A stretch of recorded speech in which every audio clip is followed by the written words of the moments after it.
Olá a todos, sejam muito bem-vindos a mais uma aula de literatura portuguesa. Hoje, a aula que se intitula Gil Vicente e o Teatro Popular, nós vamos estudar a obra desse dramaturgo que escreveu e encenou suas peças nas cortes de Dom Manuel I e Dom João III entre 1502 e 1536, e vamos entender algumas questões. Os objetivos da aula de hoje são perceber como que um dramaturgo posterior, no século XIX, Almeida Garrett, reivindica a figura de Gil Vicente como o precursor do teatro português. Segundo objetivo, entender as origens desse teatro popular a partir de um teatro de representações cênicas, litúrgicas e representações cênicas profanas, entender quais são as principais influências do Gil Vicente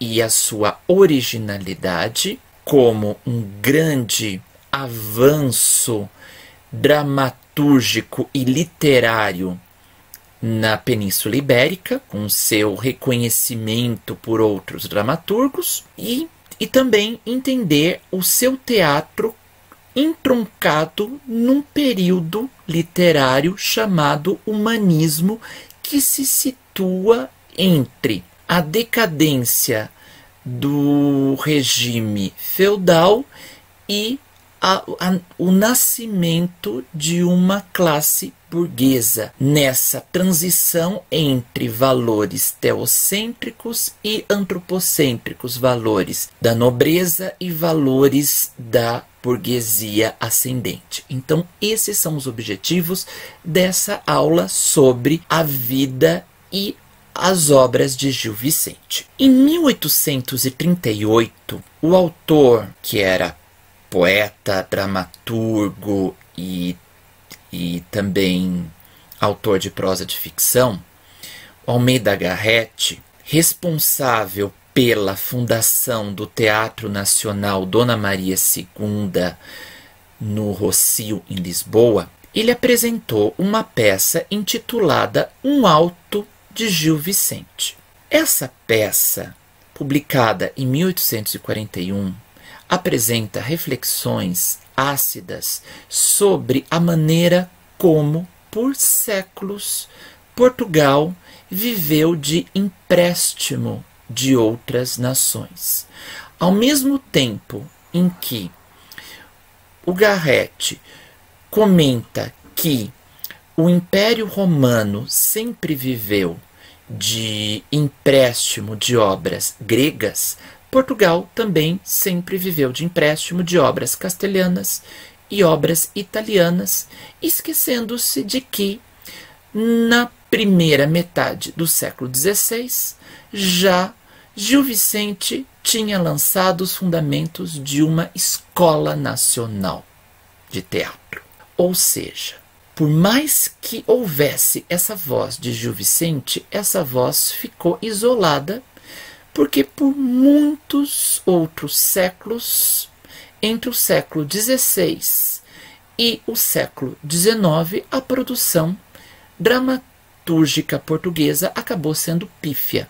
E Garrett, de uma maneira bem incisiva, mostra que, da mesma forma que Portugal perdeu o passo na história das navegações, do comércio e da colonização para outras nações europeias, também perdeu o passo na cena dramatúrgica.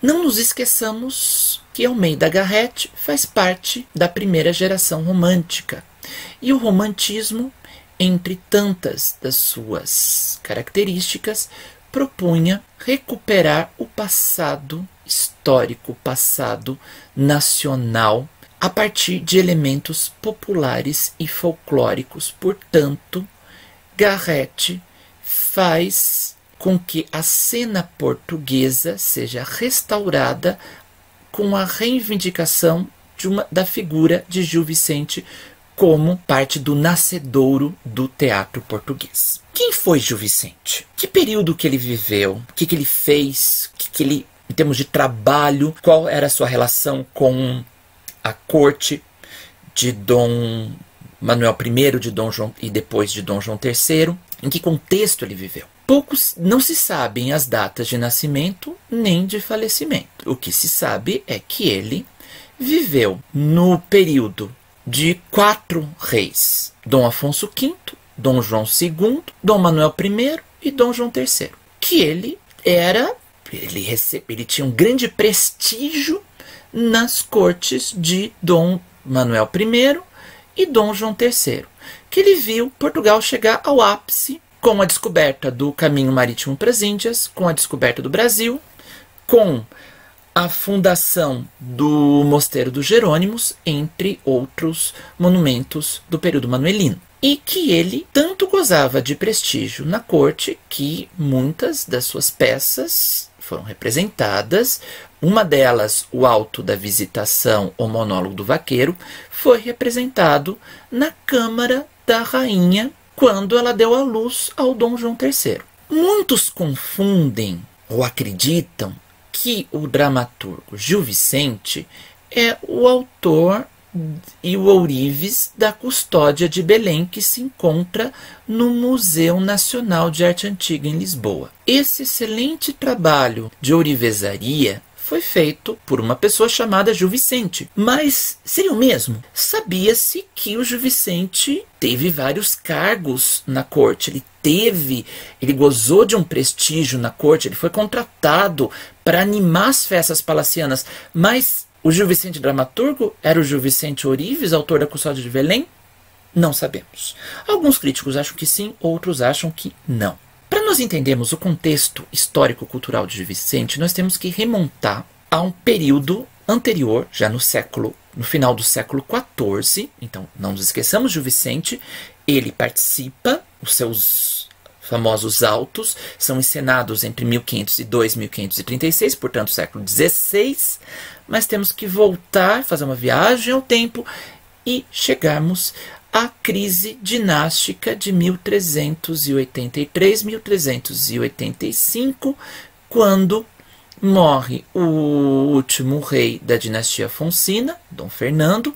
Ele teve com a dona Leonor Teles uma filha, Dona Beatriz, que estava casada com o rei castelhano.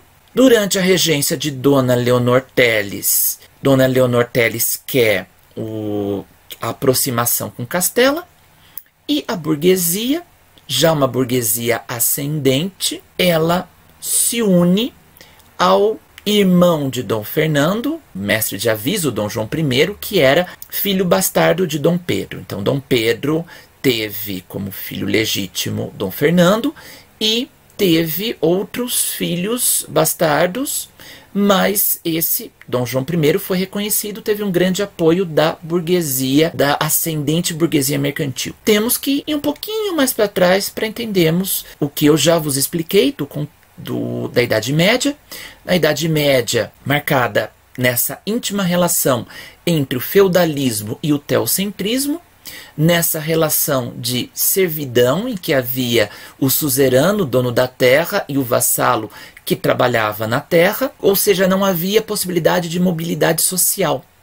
No máximo, com as cruzadas, em que muitos que iam trabalhar para o rei nas cruzadas acabavam se enriquecendo, muitas vezes por pilhagem. É interessante nós percebermos que essa fidalguia vai entrando em decadência. Os donos dos feudos, que tinham inclusive exércitos próprios, eles vão cada vez perdendo mais espaço com a ascensão da burguesia. A burguesia, que a princípio eram pequenos produtores que vão morando em cidades, vão morando nos burgos próximos dos castelos e existe uma relação de causa e consequência. A partir do desenvolvimento do comércio, as cidades começam a crescer. Então, aquele homem medieval fechado no feudo, com uma cultura muito limitada, muito local,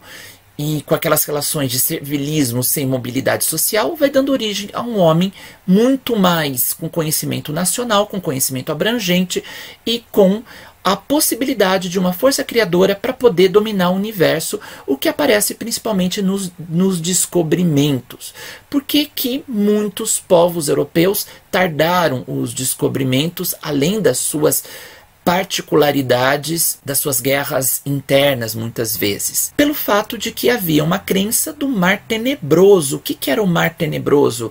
A partir de lendas veiculadas por árabes de que o mar terminaria num grande lodo, num grande charco, e que havia monstros marinhos, fez com que houvesse esse receio. Só que, com o desenvolvimento, com a aliança entre o rei e a burguesia, isso criou condições para que aquilo que era tudo fragmentado dos feudos, aqueles poderes locais dos vários fidalgos, passou a haver uma centralização monárquica, e essa centralização política revertiu-se também em prol da burguesia, uma vez que fez com que se controlasse, se fizesse um exército do rei. Já não havia mais, os exércitos particulares da nobreza acabaram caindo em declínio, e o exército do rei, que era muito perigoso na época, o comércio nas estradas. Havia inclusive espécie de capangas dos nobres que sequestravam mercadorias, etc., e faziam com que demorasse, que esse comércio se retardasse. Então, com a unificação monetária, com a questão das tarifas, dos impostos, das aduanas, isso possibilitou um centralismo monárquico, que vem de todo um contexto já anterior. Essa decadência do sistema feudal, ela vem principalmente por 3 causas. A Guerra dos 100 Anos, entre França e Inglaterra, nas quais Portugal e Espanha se envolveram, seja em lados opostos, sejam juntos. A peste negra, que dizimou grande parte da população europeia, 1/3 da população portuguesa foi dizimada, e a falta de mão de obra no campo. Então, com isso, houve uma possibilidade de outras formas de desenvolvimento econômico, que foi a prática do comércio. É interessante perceber, ao mesmo tempo que se convivem valores feudais, valores teocêntricos, com valores antropocêntricos e valores da burguesia em ascensão, porque uma coisa não é que acabou a nobreza, acabou o feudalismo, não, continua. Existe um período de transição entre 1400 e alguma coisa, principalmente, diria, depois do início do reinado de Dom João I, final 1385, vamos colocar assim, passando pelos 1400, até chegar no final dos 1400 com os reinados de Dom João II e Dom Manuel I, que aí nós temos, principalmente Dom Manuel I, uma grande centralização do poder de uma monarquia absolutista. Bom, ao mesmo tempo que há o convívio dessa cultura medieval com essa cultura de transição, essa cultura antropocêntrica baseada em valores greco-romanos, valores antropocêntricos, nós podemos ver que essa fase de transição chamada humanismo, ela tem que ser estudada como um período, esse período não só de transição, mas um período de produção literária, principalmente em 2 vetores.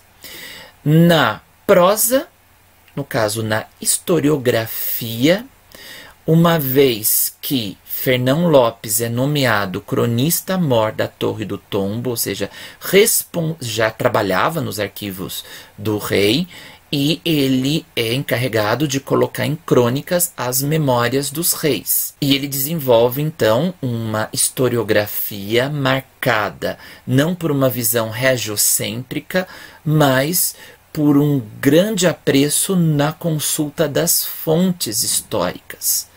Ele faz toda uma crítica à questão das fontes. Então é o nascimento de uma historiografia e ao mesmo tempo o nascimento de uma prosa de ficção mais nacional, descontando a prosa, as narrativas de cavalaria que havia no período anterior, que retomava o ciclo arturiano, então, portanto, era algo de empréstimo.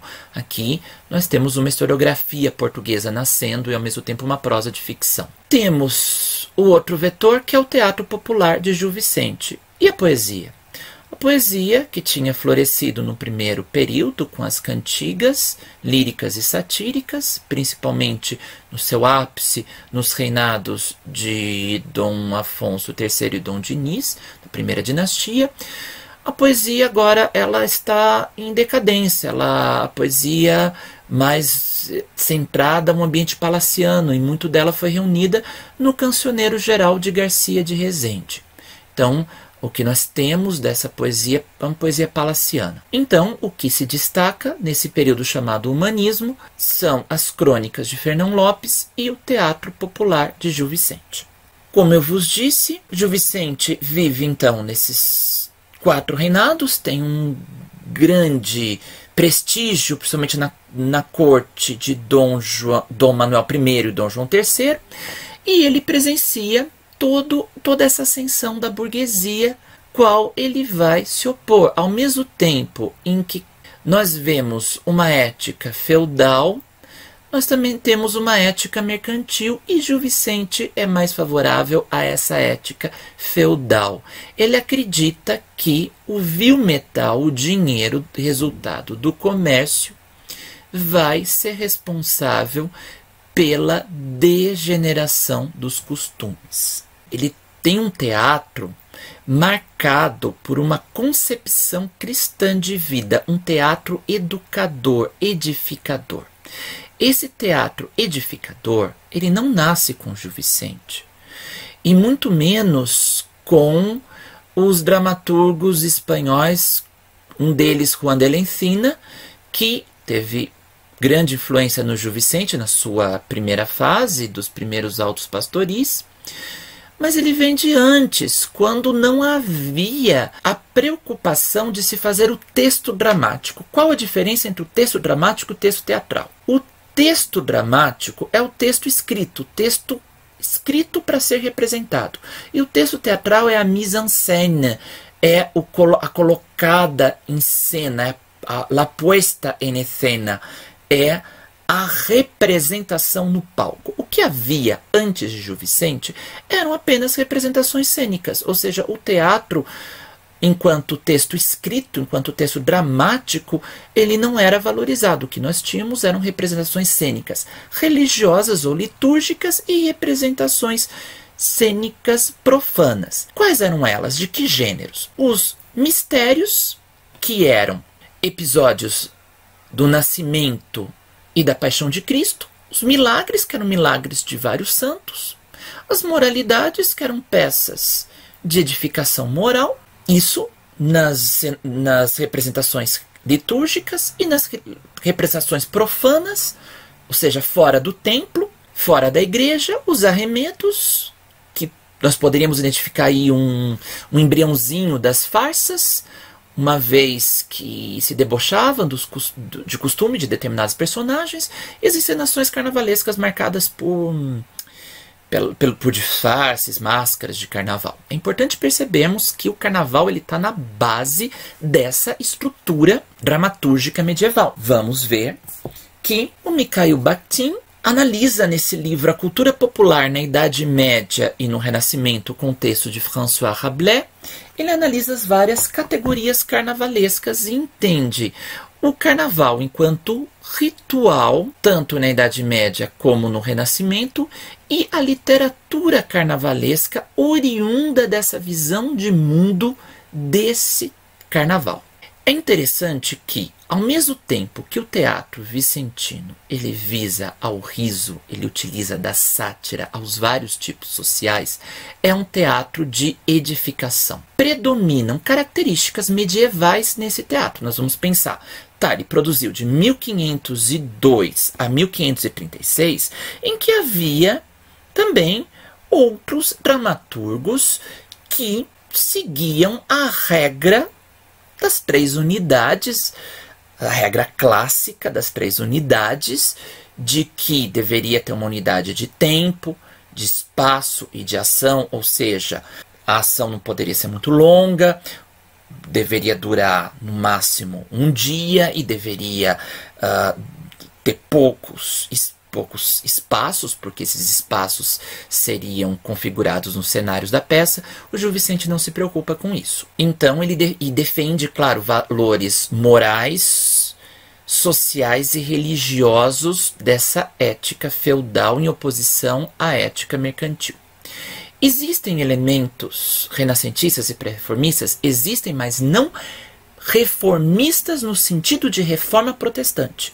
Gil Vicente não era partidário de Erasmo de Roterdã, que escreveu o Elogio da Loucura. Ele não se preocupava com essa ética protestante, mas sim com uma ética católica, com valores cristãos tradicionais. E era contra o formalismo religioso, contra as pessoas que rezavam só por rezar e não prestavam atenção no que estavam a rezar, contra a repetição de rezas, como se fossem ladainhas, contra a venda de indulgências, que era a venda do perdão, ou seja, a pessoa cometeu um pecado e confessava-se com o padre, dava um dinheiro e era perdoado, era absolvido dos pecados.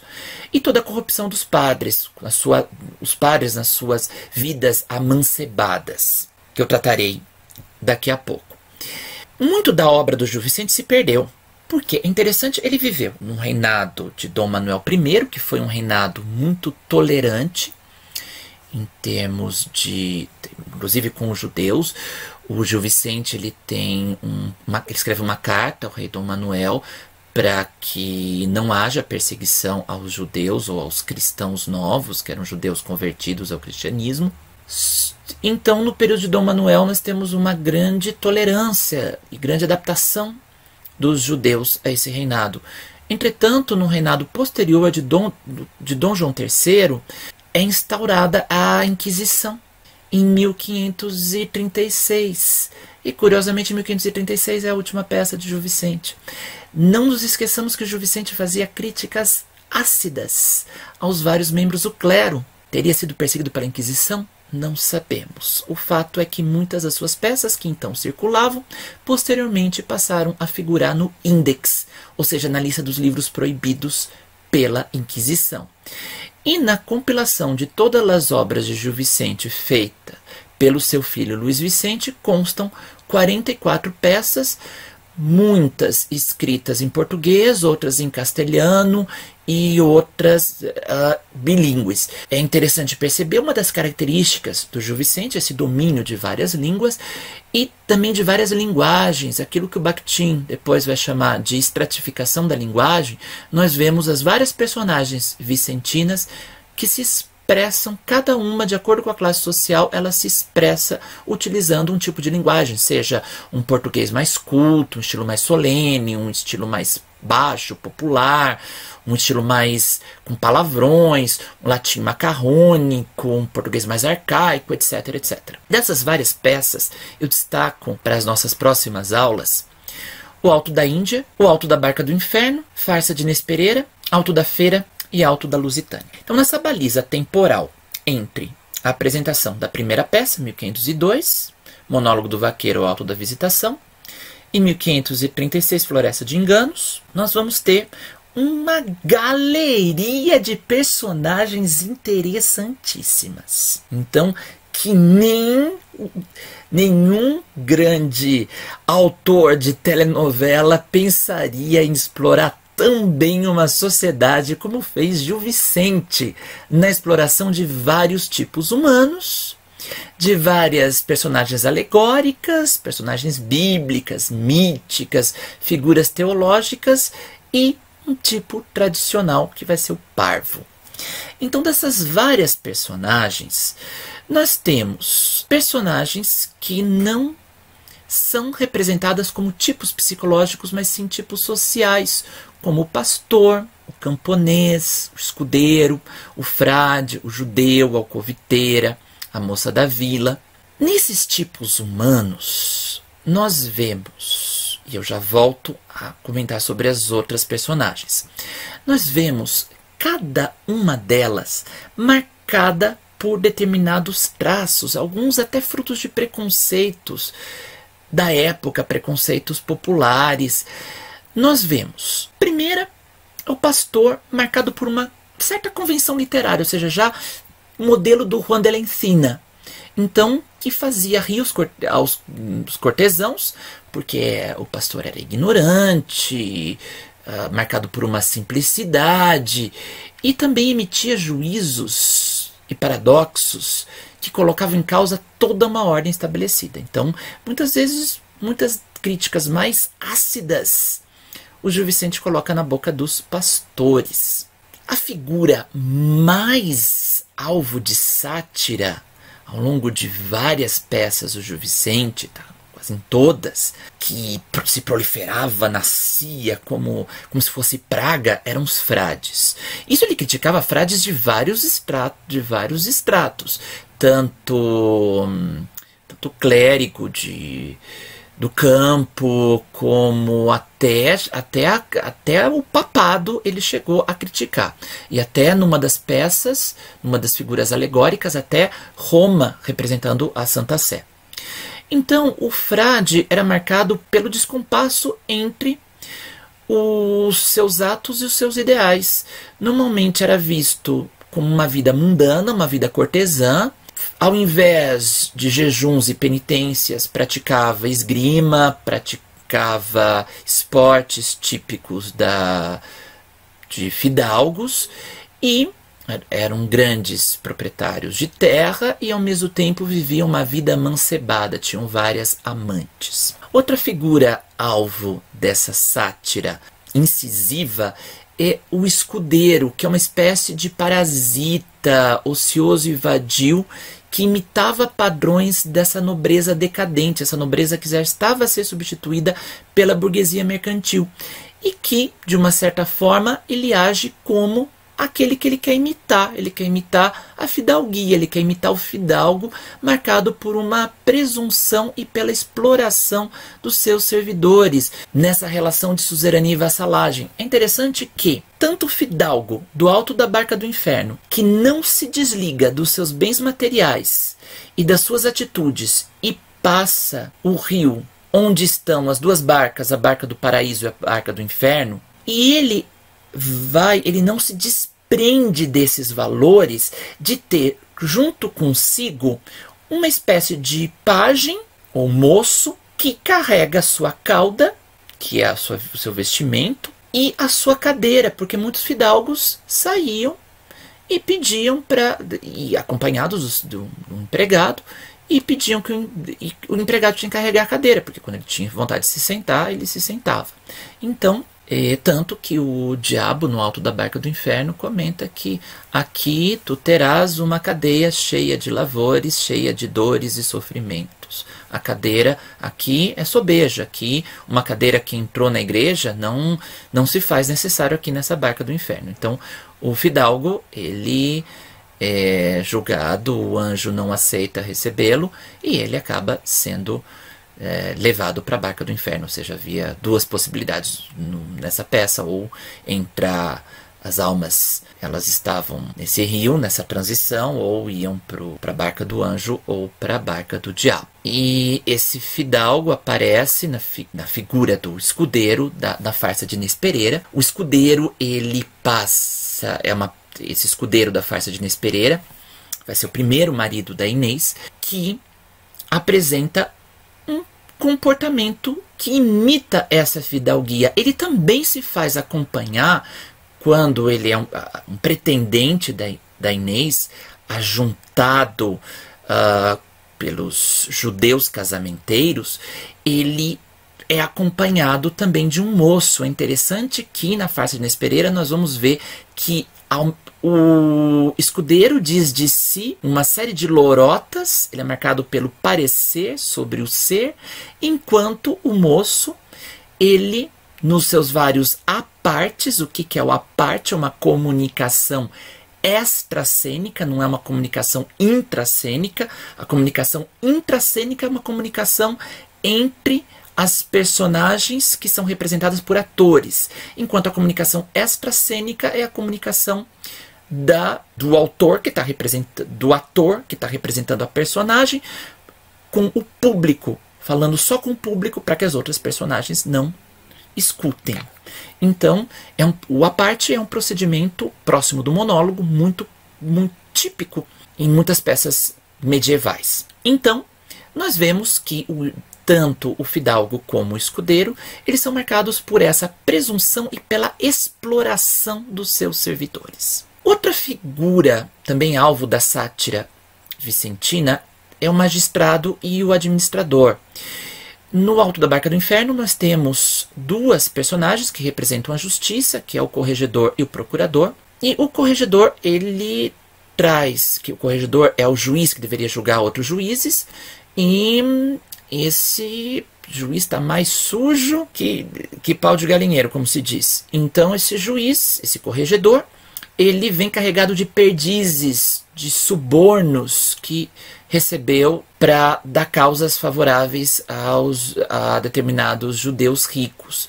Então nós vemos uma justiça totalmente corrupta, uma justiça que não se compadece dos menos favorecidos, mas sim é uma justiça que aceita suborno. No Juiz da Beira, que é uma outra peça do Gil Vicente, aparece um juiz tal como o Sancho Panza, que numa ilha acaba por fazer vários julgamentos de uma maneira paródica. Esse juiz acaba por dar sentenças totalmente opostas. Então, o que configura o riso dessa peça, o Juiz da Beira. E a própria justiça, como representação alegórica, aparece como uma grande velha corcovada, sim, toda corcovada, porque tem nos bolsos muitas perdizes. As perdizes que são uma maneira de subornar. Subornava-se dando perdizes e outras iguarias de comer. Tanto o judeu como o cavaleiro cruzado, eles representam contradições ideológicas do tempo de Gil Vicente, porque ao mesmo tempo o judeu, numa peça como Alto da Lusitânia, é uma peça em que se celebra o casamento entre duas entidades, no caso Portugal e a Lusitânia, e também aparece um famoso entremés, que é a cena do todo mundo e ninguém,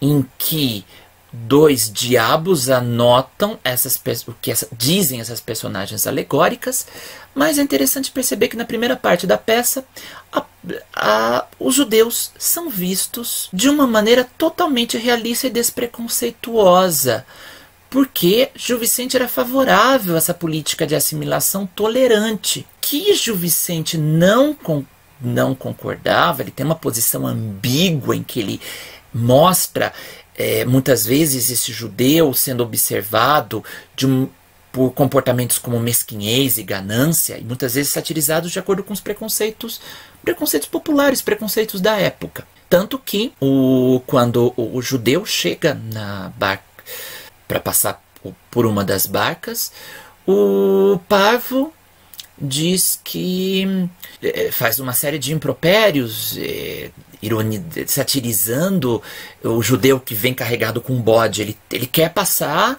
ele quer entrar numa das barcas, mas tem que carregar o bode. Então há vários preconceitos, até estereótipos acerca do judeu. E na Fágines Pereira nós temos os judeus casamenteiros, e o Latão e Vidal. Esses dois, um deles diz: mas eu sou judeu e tu és judeu, então nós dois somos só um. Então, configurando essa concepção de personagem tipo do Gil Vicente. E são eles que arranjam o casamento de Inês Pereira com o escudeiro. Com um escudeiro covarde que prende a mulher em casa, vai para as guerras e acaba todo valentão com a mulher, mas todo covarde na hora de lutar nas guerras, sai fugido e acaba sendo morto. E os cavaleiros cruzados, que aparecem como exaltados devido à luta pela fé cristã. Então tanto o parvo como os cavaleiros cruzados que passam pelo cais do rio, onde estão ancoradas as duas barcas, são eles que são levados para a Barca da Glória.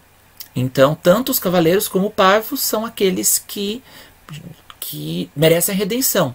No caso dos 4 cavaleiros, porque eles lutaram pela fé cristã. Só que numa outra peça, o Alto da Índia, os cavaleiros são vistos como marcados por um enriquecimento devido à pilhagem guerreira, ou seja, de roubar os destroços dos mortos, então que iam para as cruzadas não para servir ao rei, servir a Deus, mas com interesses pecuniários. E não nos esqueçamos que o vil metal é algo que Gil Vicente abomina. Bom, então nós voltamos a essas personagens e percebemos que esses tipos humanos, essa galeria de tipos humanos, representam tipos sociais, representam classes sociais. Nós temos personagens alegóricas, como eu vos comentei, uma delas é a personagem Roma, que vai até a feira, no alto da feira, a feira do diabo, e também vai até a feira do serafim, do anjo, e Roma quer paz, porque está num contexto de lutas religiosas, uma vez estamos a falar de um contexto dos movimentos reformistas, então Roma quer comprar a paz. Só que Roma vende indulgências. Então há um diálogo interessante entre a personagem alegórica Roma e o serafim. Das personagens bíblicas e míticas, nós temos profetas e sibilas, que aparecem principalmente em Autos Pastoris, os deuses greco-romanos, que aparecem no Alto da Feira, em outras peças também são também mencionados por outras personagens, como um pequeno traço dessa transição com esses valores já próximos dessa cultura greco-romana. As figuras teológicas, a alma do alto da alma, o diabo ou os diabos e os anjos. O tipo tradicional interessante, o parvo, que é, junto com os cavaleiros medievais, o único na barca que vai para o céu, que é o camponês, explorado também, mas é o tolo, é o bobo. E o parvo, ele há uma longa tradição literária, eu poderia citar-vos várias outras obras, vou citar-vos 2 em que essa personagem aparece. O parvo, ele exprime muitas vezes um dos pensamentos mais reservados do autor. Dou-vos 2 exemplos. Um deles é na peça Pátria, de Guerra Junqueiro, em que aparece uma personagem que é um louco, quase que um fantasma, que está a ler trechos dos Lusíadas, e o rei Dom Carlos está na dúvida entre assinar ou não um tratado vexatório com a Inglaterra, que é o chamado Ultimato de 1890, e em que Portugal deveria abdicar de algumas das suas colônias em África em prol da Inglaterra. Nós vamos ver isso em outras aulas, e o louco representa essa voz da nacionalidade, essa voz dos grandes valores que se perderam. Numa outra peça, já na segunda metade do século XX, do José Régio, chamada El Rei Sebastião, que existe essa figura histórica do rei Dom Sebastião, e o rei Dom Sebastião aparece nessa peça 2 truões, 2 bobos, 2 parvos, que dizem grandes verdades ao rei em tom jocoso, em tom cômico, mas que dizem grandes verdades do autor. Muitas vezes a figura do parvo serve, já que muitos pensam, ele é doido mesmo, não vamos levar a sério. Vamos levar a sério um bobão, um idiota, um cretino, um louco, um tolo. Então, mas esses autores se aproveitam desse tipo de personagem para dizer grandes verdades. Na aula de hoje, portanto, nós vimos como ocorre essa passagem dessa ética feudal para a ética mercantil, nessa ascensão da burguesia e na decadência da nobreza, dos seus privilégios feudais, dessa convivência com valores teocêntricos e antropocêntricos, que informam obras como as Crônicas de Fernão Lopes e o Teatro Popular de Gil Vicente, que ao mesmo tempo é um teatro cortesão apresentado na corte de Dom Manuel e de Dom João III, mas é eivado de personagens populares e de uma linguagem toda estratificada, uma linguagem que representa várias classes sociais, que representa várias entidades abstratas e várias personagens até mesmo sobrenaturais. Então, nas próximas aulas, estudaremos Alto da Barca do Inferno, uma delas, e na outra, Farsa de Inês Pereira. É isso por hoje.